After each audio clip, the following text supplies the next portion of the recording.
He's Frank Schwab. I'm Jason Fitz. It's Friday. It's Friday because I'm with you, brother. Charles Robinson out today.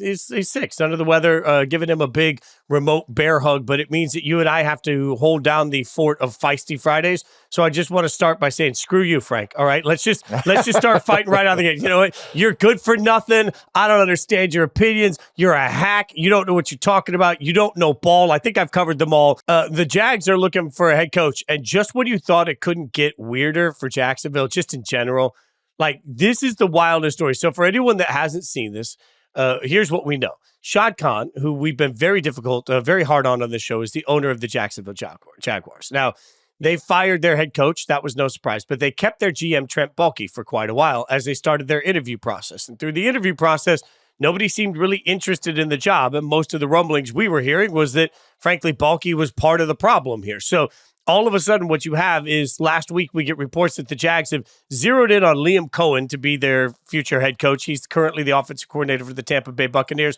Looked like that was going to happen. Then all of a sudden, Coen pulls his name out, says no. Reports surface that he's taking an extension and a big money raise up to almost $5 million a year to remain offensive coordinator of Tampa Bay. And right after that happens, Shad Khan then suddenly, weeks after firing Doug Peterson, fires Trent Baalke, their GM, to basically say, now that we've missed out on Ben Johnson, yes. Now that we've missed out on Mike Vrabel, now that we've missed out on any real conversations we want to have anywhere, we'll get rid of Trent Baalke. And now, all of a sudden, that means, according to reports, that everything's reversed with Liam Coen. So just when it looked like he was signing an extension to stay with Tampa Bay, now he's talking to the Jags again. Nobody really knows what's going on. We just know that this seems like a full court press by Jacksonville to get their guy. But Frank, I mean, at some point, you have to look at it and say, no matter if they get their guy, fine. If they get their guy, they got what they wanted. That's all that matters, I guess. But also, if we're being fair, this is one of the most incompetent hiring processes I can ever remember. The fact that you waited this long to make the inevitable move of getting rid of the GM, to put yourself behind, to not even get the chance to talk to some of the candidates, and now you're doing it to get Liam Coen, who we don't even know if he's actually going to take the job. Like, this is wild. It's pretty unbelievable, and I don't really take back anything I said about Shad Khan and the Jaguars on Wednesday's show. This was just a ridiculous operation from top to bottom. And I did see like some people like, oh, this had Liam Cohen's change of heart had nothing to do with Trent Baalke. Like, okay, come on. It's the greatest coincidence in humankind, whatever. But that's fine if you want to go with that. So at the end of the day, though, and we've talked about this, like, okay, how do what was the final result? Well, you got the guy you wanted, Liam Coen. It had a great season, obviously, with Tampa Bay's offense. So I'm not giving him a pass. It still speaks to the dysfunction in the Jaguars organization, but the end result's fine. Like, you got a coach you really, really wanted. You got to back your way into it. Now you got to kind of reverse engineer the GM part of it, but you got a good coach. So I guess they did fine by that. It cost Shad Khan probably a little bit more money, but Shad Khan's got money to spend. I never feel bad for owners having to spend on coaches. So, but the Liam Coen part of this is interesting to me. I saw so many people, and we treat sports differently than real life. And I'll get to this as we go, that Liam Coen is going to make $4.5 million all these numbers are estimates, right? $4.5 million is the Tampa Bay offensive coordinator. And then Jacksonville comes ahead and says, well, and the report out there is quote unquote Ben Johnson money, which has been reported at about $13 million. So Jacksonville comes back basically and says, hey, we're going to give you $13 million to coach our team. Everybody who's saying like, oh, Liam Coen is this and that and this and that. Now, I'm not saying he handled this well. Like, this was poorly handled. He kind of ghosted the Buccaneers. But in your real life, whatever job you have, or anybody listening out there, if somebody came to you and said, all right, we are going to get you to the ultimate job in your profession, the dream job in your profession. You're going to have total control there. And on top of that, we're going to bump your pay by about 3 times what you're making now. Every single one of us would do that. Every one of us. And if there was some roadblock to it that we could kind of skirt around, we probably would. Let's be really honest about this. Now, again, Liam Coen did not handle this well. He kind of just he's trying to do this in secret and try not to let the cat out of the bag because he had this contract that he hadn't signed with the Buccaneers. But we treat sports people like they're not real people, right? We treat them like characters in a movie or avatars or something, that just because they are part of our favorite team, that you have to have loyalty to that team forever. And how dare you say you're coming back to the Buccaneers and then go to the Jaguars? Any one of us would have done the same thing Liam Coen did. Any one of us. I'm sorry. Like, you could say you would have handled it better. That's fine. But every one of us would have come to the same conclusion of taking this Jacksonville Jaguars job. And it's weird to me to see people just shredding Liam Coen on Twitter. It's like, I get it. Like, a lot of this was a little unprofessional, but again, any one of us would have done this. You make a really good point, Frank. Like, let me also say, look, the NFL is a relationship business, but I think we can fairly loudly say, screw professionalism. When you have, look, a team will fire you in a heartbeat, right? So where's your loyalty? Like, a team will get, if everything goes downhill for Tampa Bay next year, they fire their head coach, and as a result, they fire that entire staff. Well, now coordinators who are typically only on 2 or 3 year deals, depending on the team they're on, but even if he's making 4.5 for 3 or 4 years, like, he has the chance to make not that isn't, but he has a chance to make even more money, have more opportunity to do what he wants to do. Like, let's take these same numbers, 4.5 and 13.5. Let's take these same numbers and apply them in a way I think people can understand to this point, because most of us will never see that kind of money. If you right now don't like your job and you get the chance to interview somewhere else and you say, nope, I don't want to do that, and your job says, we're so happy you're coming back, we will offer you a raise to $45,000 a year. Oh yeah, $45,000 a year. Let's go. That's great. And then the company you said no to turns around and says, all right, I'll offer you $135,000 a year to come over here. Like, that's and it's a more prestigious job, and we give you all the power you want. You get to run the whole thing and do it however you want. We'll give you 135. Like, every single person that's in a situation where they're making 45 grand a year is taking the 135.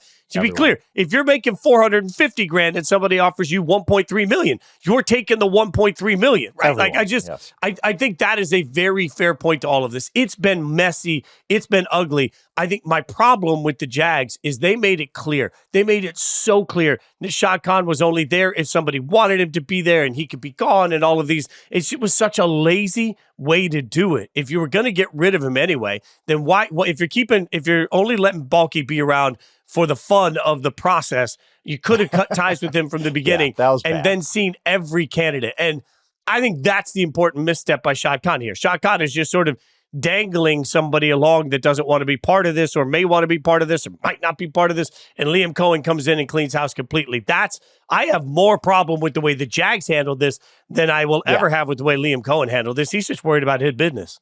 Me too. I will say this, that Shad Khan did the one thing I've been kind of railing about the last couple of weeks, where he just said, all right, Liam, how much? How much you want? You want 13? Here you go. Like, it's just money. It's not on our salary cap. That's fair. I can afford it. Like, and I think more teams need to do that. They don't leverage this. And hey, you know what? If the Buccaneers really wanted Liam Coen that bad, would have given him more than 4.5 million. Like, give him 13 million. Who cares if it's blowing away the record by 3 times? Like, again, like I talk about this a lot with owners and coaches. Like, this is the one thing that they can spend on that doesn't affect the product whatsoever, because it's just, there's no salary cap to it. So again, yes, the Jaguars really, really backed into this, but they got a good coach. I think everybody's excited about what Liam Coen could be as an NFL head coach. And I won't sit there and say he starts off on a bad note or anything because of how awkward and sloppy this was. It's just, it ended up how it was going to end up. The coach was always going to take the more prestigious job with 3 times the amount of pay. And the Jaguars really they're not beholden to the Buccaneers. Like, whatever, you haven't signed your contract, come on, we'll give you whatever money you want. It is what it is. Like, this is business. This happened. And just because it's in the sporting realm doesn't make it any different than any other business. According to the Google machine, Shad Khan is worth $13.5 billion. Yeah, so to make math easy, let's say that he was offering $13.5 million to Liam Coen. That's 1%. So for anybody that's out there doing the math in their head, if you make $150K a year, that's the equivalent of spending $1,500 on somebody that's going to run your entire empire. Like, that's just, yeah. I mean, that's what $13.5 million is to Shad Khan. Like, and I could guarantee you, being an owner of an NFL team, he will probably make more than $13.5 million this year. Oh, that's God, just a guess. I mean, that's just a guess. Okay. Yeah. $13.5 million is like, hey, honey, you want to do a new extension to the house for Shad Khan? Like, that's just like, when you're worth $13.5 billion, handing a coach $13.5 million is literally nothing. So, and Liam Coen is a coach that I've said on record, I will say again, I think I think it's a great hire. This makes a lot of sense to me. I really like what he did with Tampa Bay's offense, yes, but I talked to him when Will Levis was drafted, and just talking to him about the way he wanted to develop Will Levis, I thought was so smart. Like, he's obviously intelligent and ready to run a franchise. I love the hire for Jacksonville. It's just how obnoxious could you make it for everybody getting there? And that's the hardest part of it. And if you're Liam Coen, none of that matters. Like, you get your job, you walk into a job where you have a quarterback, you have offensive weapons, you have talent on that team. There is no doubt you have talent. You're in a division that looks more winnable than most in the NFL. Like, there's a lot of reasons that Liam Coen, I could see, wanted this job. What I think is interesting is for him to have pulled his name out completely and said, nope, I'm not interested in talking. Then Baalke gets fired, and he comes in and speaks to the fact that more and more, Frank, we see young coaches that want their first opportunity. They understand they want their first opportunity to be structured in a way that they can be successful out of the gate. That is undeniable fact at this point. This is the new thing. And whether it's, Kayla Kaler over there at ESPN wrote a great piece on how agents are running this behind the scenes, that, it's kind of a shady business of, hey, we represent both of these guys. Let's get both of these guys jobs with a certain team. Whatever, that's business too. Like, this is what it is. Like, there's a multi-billion-dollar business we're dealing with. But yes, the new trend is a new coach isn't going to come in with a GM he's not comfortable with. Like, it's just, that's why the Ben Johnson thing is going to be a little awkward. Can he work with Ryan Poles? Like, that was kind of the outlier in this whole thing. I guess the Cowboys too, but we'll talk about them. We can talk about them all off season, I'm sure. But yes, the coaches want their own general manager, and I get it. You want to be on the same page. You want that Kyle Shanahan, John Lynch type of relationship. So yes, this is the new thing. Liam Cohen's going to get that. It's just the Jaguars needed to be kind of forced into the right decision here, almost like being forced into firing Urban Meyer when they did, but they got there. And also, by the way, real quick, the Buccaneers might be a little hurt about this, the way it was handled, but at the end of the day, the Buccaneers don't have anything to be upset about. Yeah, okay, he ghosted you for a day. Whatever. He was going to take this job. Like, what? Who in their right mind with the Tampa Bay Buccaneers is going to hold a grudge against Liam Coen for taking a head coaching job at 3 times the pay? Like, that would be insane to me. I don't think the Buccaneers have anything to really be upset about. Other than, again, could this have been handled better? Yes. I get it, though. Liam Coen probably doesn't want to lose out on this contract he has sitting on the table with the Buccaneers, so he wants to do this all in private. You can kind of see how this happened. But, also a lot of, we were talking about this before we started taping. I mean, a lot of people making fun of the whole Liam Coen has a sick kid. Oh, he must be making that up. No, he really does. He's talked about this before. His wife was on social media talking about this. Don't do this. You don't want these messages out there that are making fun of Liam Coen for this excuse. This actually happened. I don't know to what extent or his family situation or anything like that, but let's give him a little grace in that he is dealing with the family issues too as he's doing all of this. So yes, the Buccaneers have nothing. Everybody at the end of the day should just be kind of all right, we're upset, but we're going to get over it because Liam Coen ended up at the place he was going to be. This was always going to happen in real life. And the Jaguars got their guy. Liam Coen ends up with the dream job he's always wanted. Yes, the Buccaneers have to find a new offensive coordinator, but, well, that's the way life goes. And haven't the Bucs done that recently? I mean, my God, second straight year. Baker Mayfield is a head coach giver. I heard it's going to be Baker Mayfield's 8th offensive coordinator in 8 years, which is just absolutely mind-blowing. But you know what? Baker's used to this, and he's making stars. We're to the point where Baker Mayfield is making stars out of offensive coordinators, right? Second-straight guy to get a head coaching job. Good for Baker, I guess. Good for Liam Coen and Dave Canales before him. This is life in the NFL. You lose good coordinators. There's nothing really that crazy about that. Yes, the Buccaneers have to scramble a little bit, but whatever. That's life. Yeah, the Buccaneers will be just fine. Liam Coen will be just fine. The Jags will be just fine. It's just ugly right now in the hiring process. And there's just no, and it's sloppy. The Baalke part of it. It's the whole thing was sloppy. Again, I mean, to put a nail in this, you have long said since that one of the biggest failings of the Jags is that Shad Khan is a barely invested owner. You can see that in the way that this entire process worked out. Right. Somebody who lives, eats, and breathes his football team in every possible way is far more organized going into the offseason than this approach that felt like throwing spaghetti against a wall to see what sticks. And that's just that. If I'm a Jags fan, I don't love the fact that Shad Khan owns my team. But if I'm a Jags fan, I'm happy they got Liam Coen as my head coach. Two things can be true. He did the one thing that rich guys can do sometimes, or rich women too. just throw money at a problem. Yeah, I screwed this all up. How much is it going to cost to get me out of this? $13.5 million a year. All right. Well, that's my fault. Here you go. Here's some extra money for you, Liam. Come take our job. But he did it. Like, if I'm a Jaguars fan, I actually feel kind of good about that he didn't just be like Jerry Jones being cheap on his coaching search. Shad said, what's it going to cost for me to get out of this hole? Like, I've screwed this up. Okay. Like, we're sitting here on, Thursday afternoon, and I've screwed this whole thing up.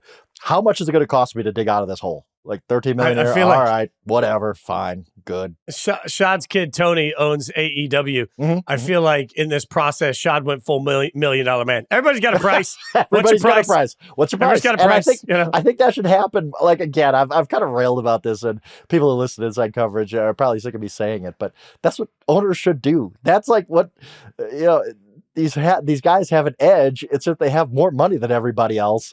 What's it going to cost? What is it? Jerry Jones should have come into his coaching search saying, what is it going to cost to get me the best possible solution for my football team? He didn't do that.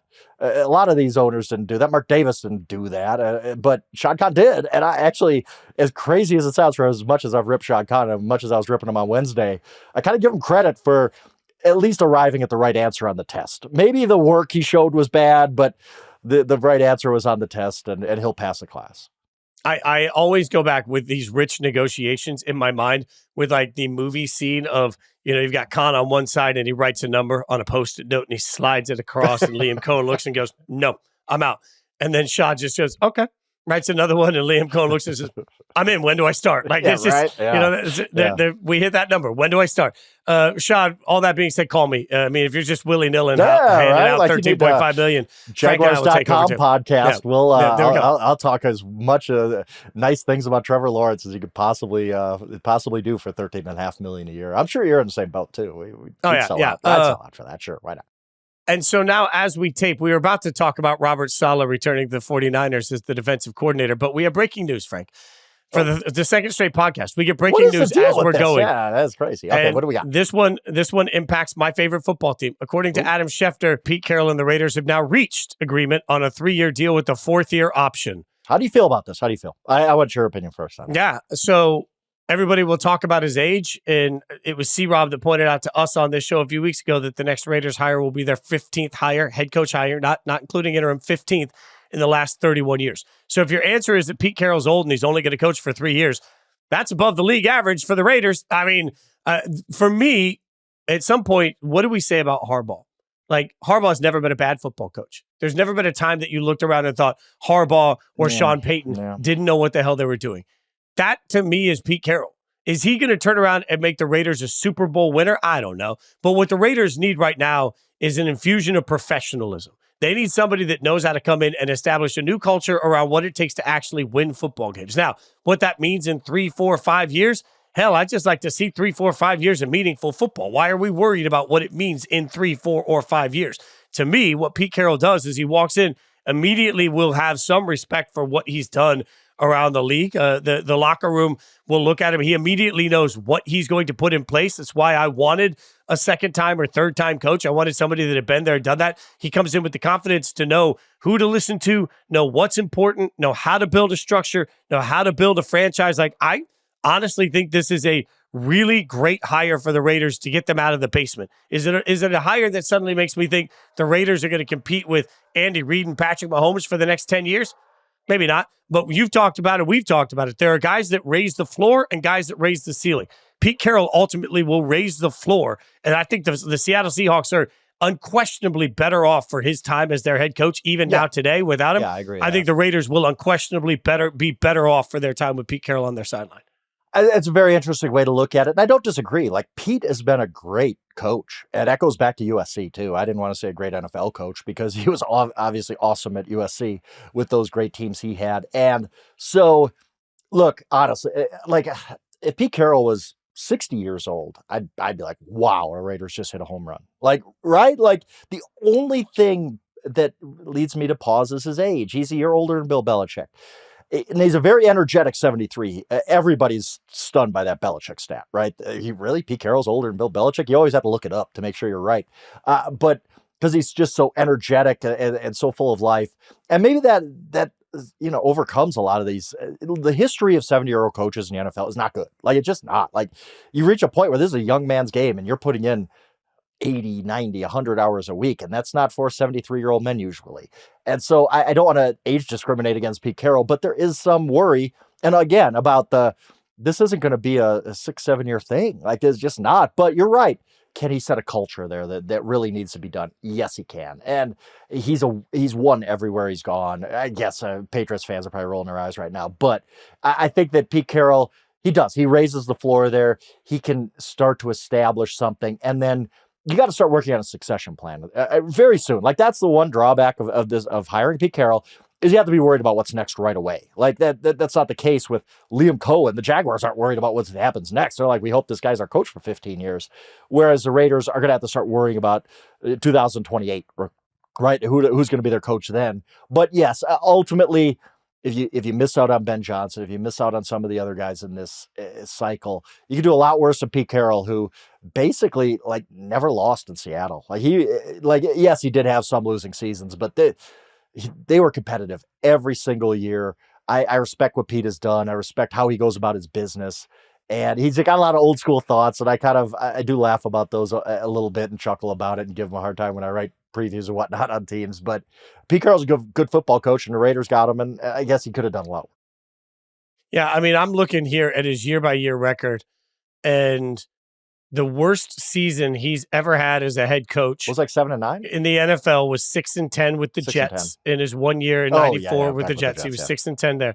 After that, the worst season he's ever had has been 7-10 once with Seattle in 2021. For the most part, you're talking about somebody that wins between 9 and 12 games a year. I think at some point you got to get an adult in the room, right? And that's the whole offseason for the Raiders has been, who's the adult in the room?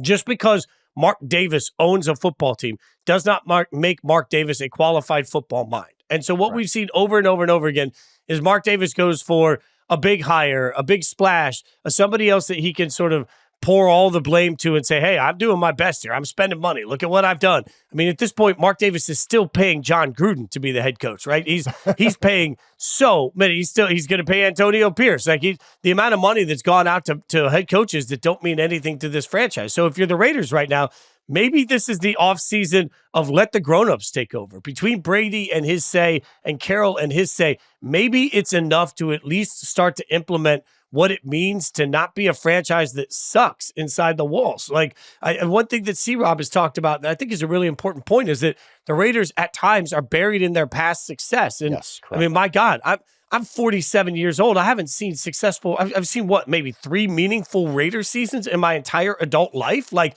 I don't give a damn what the Raiders were in the 70s. I don't care who the Raiders were in the 80s. And at this point, I'm exhausted trying to remember who the Raiders even were at that point. Like, maybe you need somebody that can come in and be like, hey, don't care what you did in the 70s. Don't care what you did in the 80s. What are you going to do in the 2020s? And that is where I believe at least having somebody in the room that's been through this before, maybe that's an answer. You've tried everything else. You've tried the rah-rah guy. You've tried the big-name guy that you brought back to football. Like, I don't know. You didn't land Ben Johnson. The offensive whiz kid. And yeah. You've tried everything. And now you land on a guy who, again, knows how to be a coach. And he's been a great coach for years and years and years at multiple levels. So, yeah, I mean, again, like, there is a drawback here. I think that's obvious. But look, he's a good coach, and you got a good proven head coach. You're not dealing with, hey, does whatever coordinator stumble? I mean, his first time on the job. You have a guy who's going to come in, and in however many years he's going to coach there, probably will just reset the culture and change things. And C-Rob's piece, like you said, people should go read it. He talked about how they're just so stuck in the Raider way and wanting to live up to that they're really making mistakes in the present. That's going to live in my head whenever I think about the Raiders going forward. Like, it was really, really well written and well said. So this might get them out of that. Pete Carroll doesn't care about the Raider way. He just doesn't. Like, not that he's not going to just, take a dump on the past or anything, but it's not like he's not beholden to it. This isn't his thing. He's got his own thing. It's always compete and whatever, all the other catchphrases Pete Carroll has, that he's not stuck in the past with the Raiders. And I think that's a good thing too.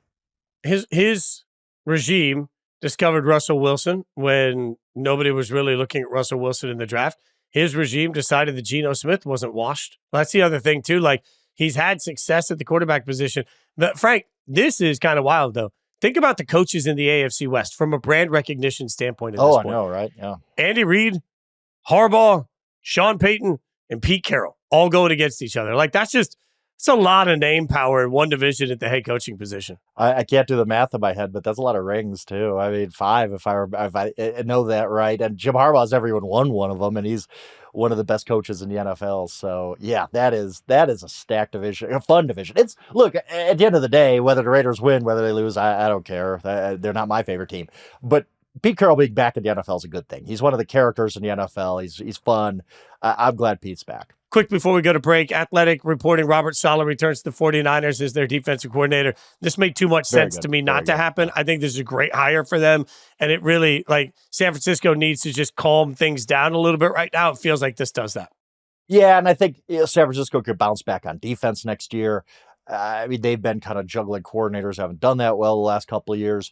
Now you got somebody who works well with Kyle Shanahan. And I think Robert Saleh keeps his name hot in the head coaching cycle next year. I've said before, I'll say again, I've been saying since he got fired by Ambassador Johnson, he's going to be good in his second job. I truly believe that. All the stuff he went through in this job kind of gave him reps that other guys just don't have for head coaching jobs. I think he's going to be a really, really good head coach hire when it happens.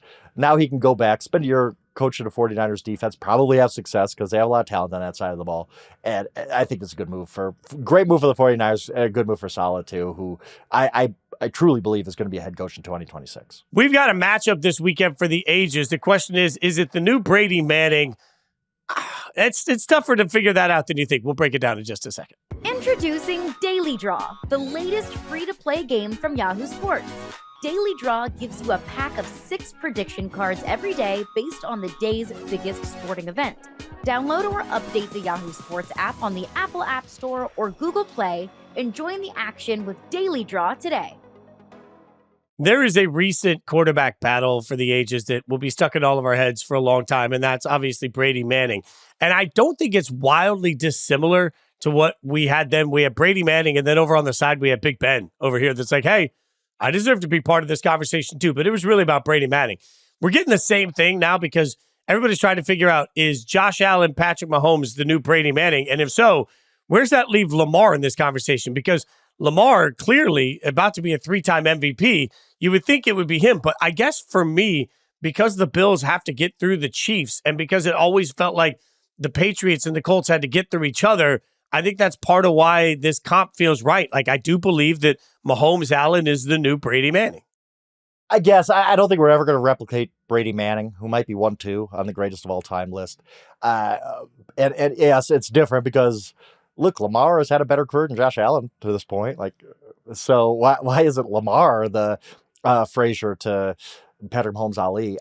So it's a little flawed, but yes, we try to come up with these one-on-one battles. But the truth is, I think unlike Brady Manning, because we knew that look, Manning was trying to get up the hill, and it does seem similar with Josh Allen. But to me, anyway, this really isn't that much of a rivalry until Josh Allen beats Patrick Mahomes in a huge playoff game. Like, this is just, Patrick Mahomes is kind of like if I'm Patrick Mahomes, I'm looking at it like, yeah, Josh Allen's a great player, but why am I worried about him? I've been to 7 straight AFC Championship games. I have 3 rings. I've won everything you can win, and he's really won nothing yet. He hasn't even been to a Super Bowl yet. So I think that now there's time, like, again, but I don't think this rivalry is really on until Josh Allen knocks him off. Like, I think that it's a nice battle, and they're 2 great players, phenomenal players, fun players.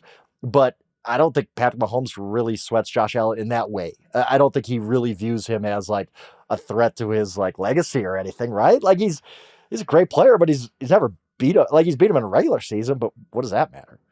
Yeah, that's the hard part about this, because it's certainly not Josh Allen's fault that they lost the lead with 13 seconds left, right? But to your point, yeah, that is such a crushing loss. My goodness, yeah. If the Bills never win a Super Bowl, that is just going to like, how do you ever get over that, right? Like that's and how different would how different would we perceive Josh yeah. Allen and the entire rivalry, and what a difference it would make to the way we look at Kansas City and Mahomes. Like, this is the hardest part of this game, and I know we're going to pick the game later in the show, but Frank, like, I sit here and think about this all the time. Like, in my mind, the Bills are a better football team.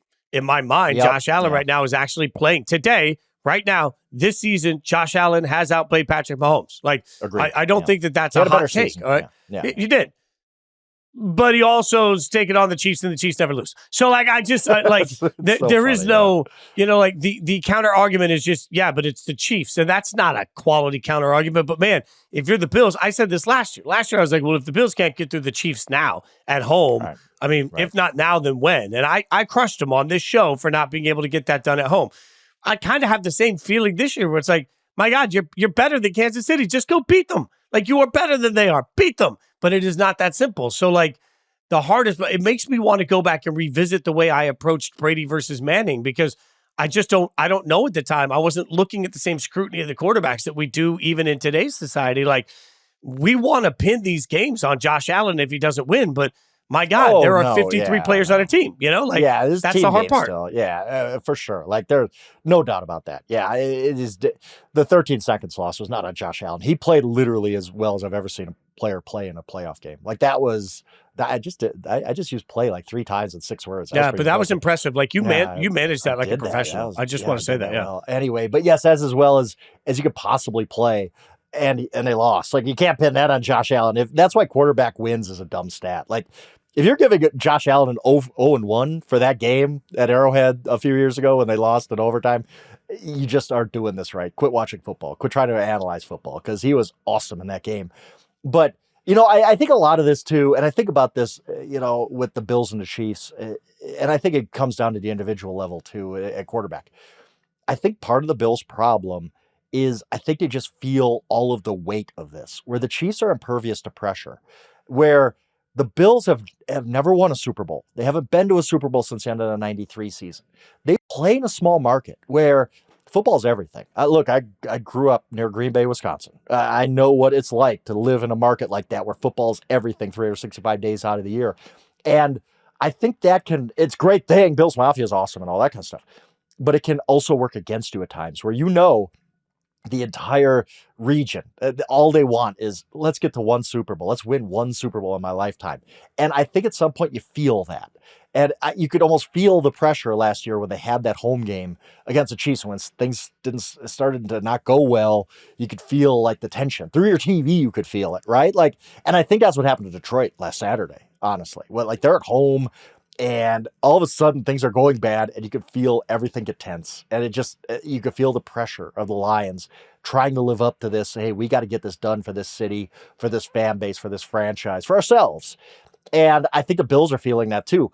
All of these playoff failures, and I'm not talking about like Scott Norwood and Thurman Thomas losing his helmet. No, not those, but the recent playoff failures. The recent ones, yeah. I think that they really hold these on their shoulders. And the first time something goes wrong, it's like, here we go again, and it's the Chiefs.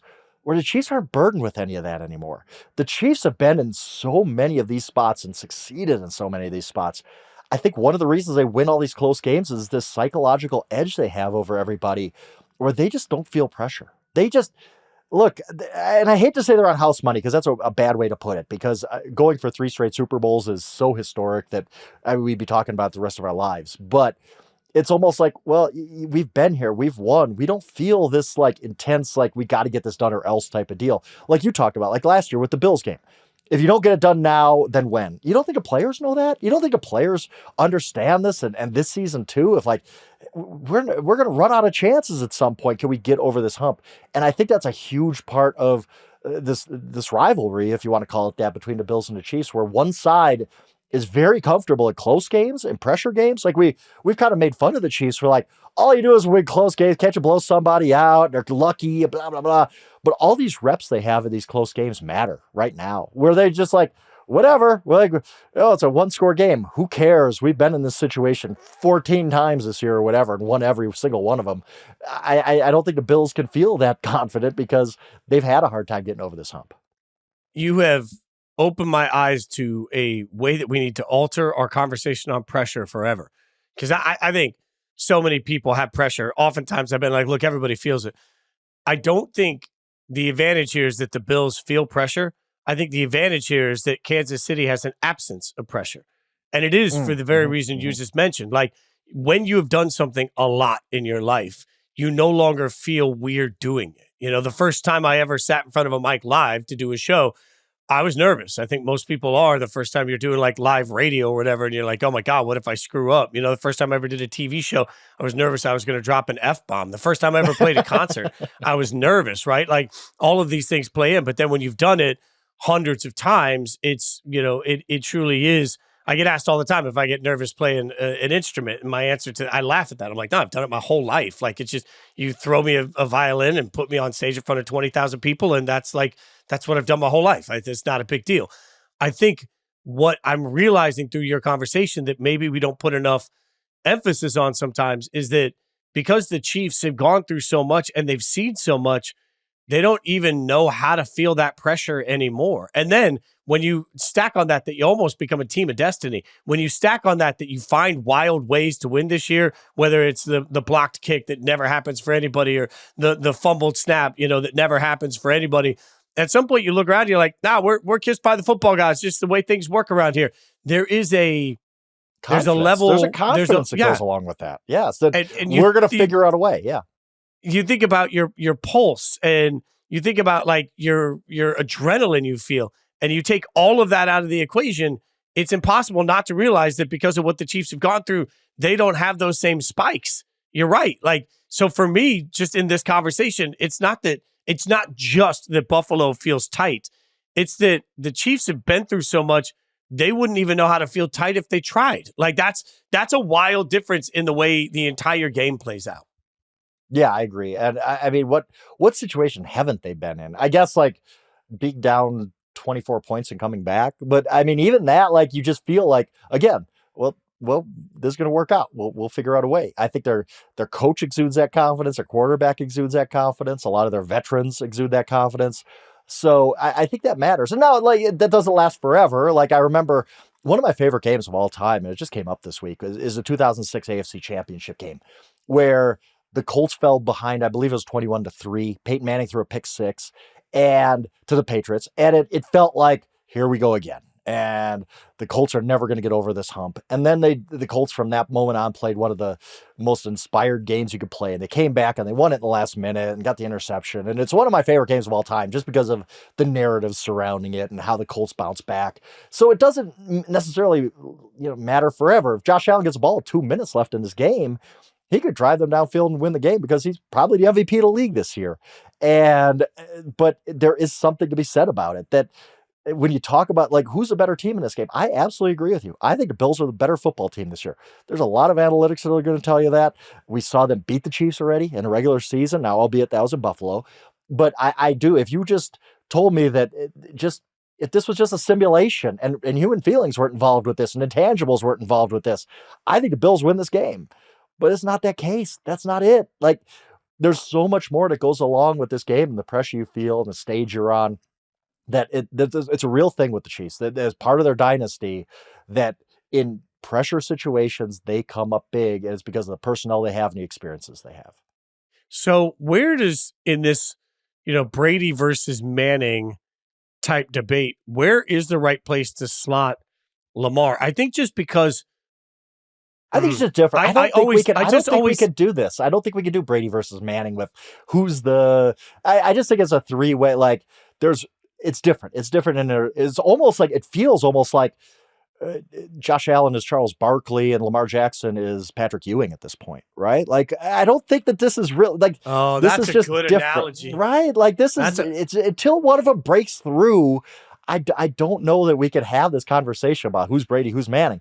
I think that it's right. It's just different. Like, everything is different in life, right? We try to fall back on things we know and stuff like that for the familiarity. But I think this is just different than everything, where there's two awesome players who are trying to validate themselves and their legacies and everything. Like Josh Allen's amazing. Lamar Jackson's amazing. I think Lamar Jackson should win MVP. It's probably going to go Josh Allen. So we're going to say there's two MVP quarterbacks who are chasing the Jordan of his era, and that's Patrick Mahomes. And I just think it's a different, unique situation that we're dealing with here, that we're going to look back and say this, 3-man battle royal or whatever it's going to be. It's just Brady Manning was so unique, and that there was just, again, maybe the top 2 quarterbacks of all time just jostling for superiority year after year after year in the playoffs. This is just different. You add a guy who's honestly leading, he's almost lapped the field at this point. Josh Allen and Lamar Jackson, legacy-wise, are nowhere close to Patrick Mahomes right now. That's just the truth. And again, this is no disrespect to either guy as a player, because they're awesome. I love watching Lamar Jackson. He's one of my favorite players of all time. Josh Allen is amazing to watch. But until they at least make a Super Bowl, they're not in the same playing field right now as Patrick Mahomes. It's insulting, honestly, to Patrick Mahomes to say, who's Manning to his Brady? He's Brady and Manning right now. Like, there's no comparison in these 3 guys yet. And that can change. It could change on Sunday. It could change next season. It could change the season after that. But right now, Patrick Mahomes is Jordan, and everybody else is chasing him. I mean, to some degree here, for me, Lamar and Josh are both arguably, like, they're competing to be the best player in the NFL right now, which is incredible to say. The 2 of them are clearly competing to be the best player in the league. They just happen to be competing against a quarterback that I think is cementing himself as the best of all time. Like, I have to say this loud. Like, I think by the time Mahomes and Andy Reid are done, Patrick Mahomes is seen as better than Brady and Manning combined. It's like, interesting. It's so the Brady Mahomes stuff is so interesting, and that's why when I hated even coming out of my mouth the house money thing, because every season for Patrick Mahomes is huge for him when he gets to this stage, because at the end of the day, it's how many rings does he have versus Brady? Can he be the GOAT if he only has 4 versus Brady's 7? Is 5 versus 7? Does he need to get to 7? These are all debates that just fascinate us. That's why we talk about it all the time. Man, the fact that he's 29 years old, Patrick Mahomes isn't even 30 yet. And he's gone to AFC Championship 7 straight, game every single season as a starter. That shouldn't happen. Like, this isn't Major League Baseball where the Dodgers are outspending everybody. This isn't the NBA where one singular player can kind of take over an entire league. This is a league that's set up for parity. Like, you are not supposed to make 7 straight conference championship games. We said this all the time with the Patriots and Bill Belichick and Brady and their dynasty about how can you do this for 20 straight years? And then it just happens again. It's crazy. And it's so much respect to Mahomes and Reid and what they've built. And all the haters out there, like, look, we come at this in a very different way. Like, I'll be honest. I don't want the Chiefs to make the Super Bowl just because I like new blood. I like covering new teams. I've covered the Chiefs in the Super Bowl a few times. I would like to see a new team there. The new stories that would come about with the Bills. So in my heart, as far as my professional aspect of this, I am rooting for the Bills to make it because I want to cover a different team in the Super Bowl. But I don't really hate the Chiefs. Like, a lot of fans out there, look, the refs.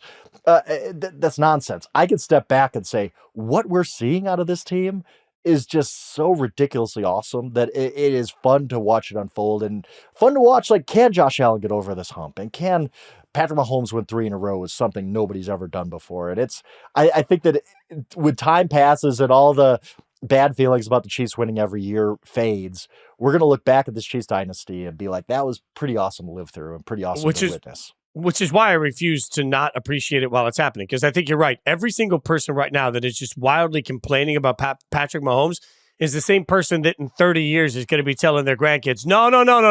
This quarterback now. No, I watched Patrick Mahomes. Now, he was great. Like, Arch Manning the third is nowhere near what Patrick Mahomes was 40 years ago. Yeah. It is inevitable that that's what's going to happen. So, I choose to appreciate the greatness while we have it. All right, we'll pick the game, but first we're going to take a quick break. We'll pick the AFC Championship in just a second. All right, so the line is 2 points for Kansas City. Buffalo at Kansas City. My friend, what do you got in this? I think we're going to be on opposite sides, right? We've been too friendly. It's not really a feisty Friday. Like, you know what, Frank? You suck.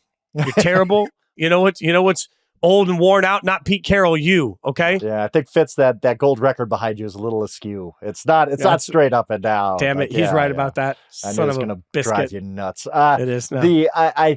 Look, there's part that I'm very analytically driven, right? I try not to be completely wrapped up in it. I try to keep in mind that there's other parts to this. It's not just the numbers. But the analytics side of me, though, says the Bills are the better team. The Chiefs had that great record, 15-1, but they weren't a 15-1 dominant type of team. Like, this was a team that looked vulnerable through the season, and they did catch some breaks. A lot of those of their own making, but they did catch some breaks without a doubt. But I look at that side and say I should pick the Bills, and then I'm like, hey, dummy, you were 0-4 last season picking against the Chiefs in the postseason. Don't do this again. You know the Chiefs find ways to win. They are incredible at winning games. As weird as it sounds to count that as a strength of your team, you know how to win games. You're good at winning football games. I'm going with the Kansas City Chiefs. I just think that they're inevitable. This team just wins. And when the chips are on the line, Patrick Mahomes just elevates his play and he finds the way, like, we saw games like, again, I hate to keep coming back to Jordan, but he is the comp for Patrick Mahomes, where there were games where Jordan didn't shoot that great, right? He was 6 of 20 or whatever. But when it was the end of the game and there's 10 seconds left, you're like, all right, well, Jordan's going to win this one. The same way with Mahomes, where you can say he didn't have a great season. He didn't belong anywhere near the MVP conversation. But yet, is there any player you'd rather have with the game on the line and ball in his hands? Absolutely not. Like, this is where Patrick Mahomes thrives. They're in Arrowhead. They were 15-1 in games they cared about for a reason. I got the Chiefs. I'm just not going to keep going down this road of picking against the Chiefs. I'm about to be very sacrilegious, all right? Because I grew up on a phrase. I grew up on a phrase that supposedly personified success in football. And that phrase was just win, baby. And there is one franchise in the NFL that actually accomplishes that phrase now. It's not my beloved Raiders. It's Kansas City Chiefs. Kansas City Chiefs just win, baby, over and over and over again. It's what they do. And the problem is you can't beat Patrick Mahomes in a close game. How many times have I said that? And you can't blow the Chiefs out. So what you have right now is a team that, frankly, I think we see this annually. The unlocking of Travis Kelce is going to be a continual part of the playoff conversation. Awesome. Yeah. Patrick Mahomes is going to make 4 or 5 plays that will save drives. And those 4 or 5 plays are enough of a difference maker that, look, I think in every possible way, the Buffalo Bills are better than the Kansas City Chiefs. I think if we were playing video game football and we put different uniforms on both teams, I think the Bills could win this game by 10 points. But we're not. This game's at Arrowhead, and this game is still Patrick Mahomes, Andy Reid, and Steve Spagnuolo. Like, I don't think you can beat this version of the Chiefs. So even though my brain tells me that the Bills are better, my brain also tells me that I don't like losing money betting against the Chiefs. Frankly, I thought you were going Kansas Bills. City, I thought you were going Bills. I really did. They're the better team, but I can't do it. Like, being the better team doesn't matter. And the Kansas City Chiefs find ways to win. And when we're in New Orleans together, I'll go to every voodoo shop I can, and I'll try and find a voodoo doll that will fix my Raiders and that will unfix the Kansas City Chiefs. But until that happens, man, I got Kansas City winning this game. And a heartbreak for Buffalo. Like, I am with you. I am rooting so hard for the Bills. And it's I am too, just because, again, it is nothing against the Chiefs. I harbor nothing against Kansas City. I like Kansas City. Jack Stack, it's awesome. Arrowhead Stadium's fun. It's great game day atmosphere. All this stuff. I think Patrick Mahomes is one of the more likable superstars of all time. And I know everybody's like falling back now. Oh, he flopped that one time. Like, I don't care. Patrick Mahomes represents the NFL so well. He's so fun to watch. He's great to watch. He's very personable. But I just like new blood. And maybe that's because I grew up rooting for terrible teams and other sports. Like, I know the Brewers are never making a World Series again in my lifetime, so I root for a team like the Bills who deserve to have that one moment of glory where that's going to happen. But it's just the Chiefs, man. They're tough to beat. Do we think, like, does just making another Super Bowl just cement the legacy for Kansas City, or do they have to win another Super Bowl? I don't think they have to win. I don't even think they need to win on Sunday. I think that this Chiefs dynasty is as good as the Cowboys in the 90s, maybe the 49ers in the 80s. Like, I know people, like, because we remember things as greater than they are. When things are like in the moment, we don't think of them as great as they are, right? Like, it takes time to appreciate them. I try to be in the moment. Rob Gronkowski was at the peak of his powers. I would say Rob Gronkowski is the best tight end of all time. And people, how do you say that already? He's only in his 5th year. It's because I watch NFL football and I've never seen a tight end like Rob Gronkowski. I feel the same way about the Chiefs. This is a dynasty. Like, no question to me. Like, this is just as good as Cowboys in the 90s or 49ers or whoever you want to throw out there as a dynasty. Yes, they could lose on Sunday and never make it back to an AFC Championship game. And that, my opinion, doesn't change. This is one of the all-time great dynasties in sports history. I think we also need to take a second as old guys in the room and remind everyone that like a dynasty is the norm in the NFL. Like I was talking to somebody the other day that was like, I'm just tired of the Chiefs. It's like, well, this is cyclical. The Chiefs are right now are crushing everybody. Before the Chiefs, it was the Patriots that crushed everybody. As you mentioned, the Cowboys had a dynasty in the 90s. The 49ers had a dynasty in the 80s. The Steelers had a dynasty in the 70s. The Browns had a dynasty. Hey, don't skip the Packers. Let's skip the Packers. Sorry, skip the Packers. I skipped the Packers. The concept of a dynasty and an also ran. Like, I think part of the reason there are so many galvanized Raiders fans that hate the Steelers is because the Raiders were the second best team in the NFL during an era where they happened to unfortunately be in the same conference as the best team. And like, this is not a new thing. The Cowboys were throttled down by a 49ers team that was good. How many more Super Bowls would the Bears or the Giants or the Cowboys have won during that era if they hadn't been for Joe Montana and then Steve Young? And then you get to the Cowboys. Like, there's always a team that is being throttled down by a dynasty that is sort of reducing their legacy. So what's happening right now to the Bills and to arguably Lamar and the Ravens, like, ain't new. That's what the NFL's built itself on for. Parity exists, but dynasties are as much of the part of the NFL culture as they are the NBA culture. And I don't know why more people don't realize that. No, that's a good point. It's a really good point. And this Chiefs one is, it's as good as any I've seen. I mean, I respect the Patriots more for the longevity of it. Like 20 years is so ridiculous. But I mean, these years with the Chiefs, and look, dynasties don't have to be 10, 15 years. Like I've always been of the mind, like the NFL changes so fast, and you could even put 7 dominant years together like the Chiefs have. That's dynasty. Like that 7 is good enough for me. I'll even take 5. Like the NFL is not set up for this. We don't even talk about a Bills team that went to 4 straight Super Bowls because they lost. That stinks. And one of the great Tecmo Super Bowl teams of all time too. But that Bills team was unbelievable. Like that Bills team was phenomenal. Like they were so much fun and so great. And they just ended up going against unbelievable game plan against the Giants. Bill Belichick and Bill Parcells put on a coaching clinic for 2 games to beat the 1990 49ers and 90 Bills, who coming off 51-3. Sorry, Fitz. And then you face the 1991 Washington team, which is one of the great all-time teams, Mark Rippon. They were just absolutely dominant. And then you run into the Cowboys dynasty. It's like, well, okay. Like that, they just caught for basically one unbelievable performance and then 3 straight years of just going against great teams, and you just end up on the wrong side of it.